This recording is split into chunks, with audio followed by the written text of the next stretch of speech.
একটু থামুন, এই দৃশ্যটা একবার দেখুন। দিনের আলো অথচ নির্জন ঝাউ জঙ্গলের মধ্যে কয়েকজন মানুষ এমনভাবে সময় কাটাচ্ছে যা একজন সচেতন মানুষের মনে স্বাভাবিকভাবেই প্রশ্ন জাগে, আসলে আমরা কি সাময়িক বিনোদনের জন্য আমাদের নৈতিকতাকেও বিসর্জন দিচ্ছি?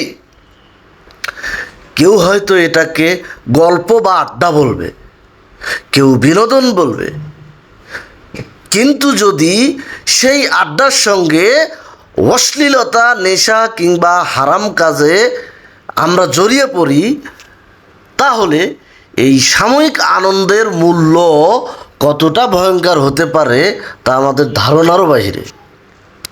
মহান আল্লাহ তাআলা সূরা ইসরার ৩২ নম্বর আয়াতে বলেন, তোমরা জিনার নিকটেও যেও না, নিশ্চয়ই এটি অশ্লীল কাজ এবং অত্যন্ত নিকৃষ্ট পথ। আরেকটা আয়াতে মহান আল্লাহ তাআলা বলেন, যারা মুমিনদের মধ্যে অশ্লীলতা ছড়িয়ে পড়ুক তা পছন্দ করে। এটা হচ্ছে সূরা নূর ১৯ নম্বর আয়াত। নবী করিম সাল্লাল্লাহু আলাইহি ওয়াসাল্লাম বলেছেন, প্রত্যেক নেশাজাতীয় বস্তু এবং প্রত্যেক নেশাজাতীয় বস্তুই হারাম। মানে প্রত্যেক নেশাজাতীয় বস্তু মদ এবং প্রত্যেক নেশাজাতীয় বস্তুই হারাম। সহিহ মুসলিম ২০০৩ নম্বর হাদিস।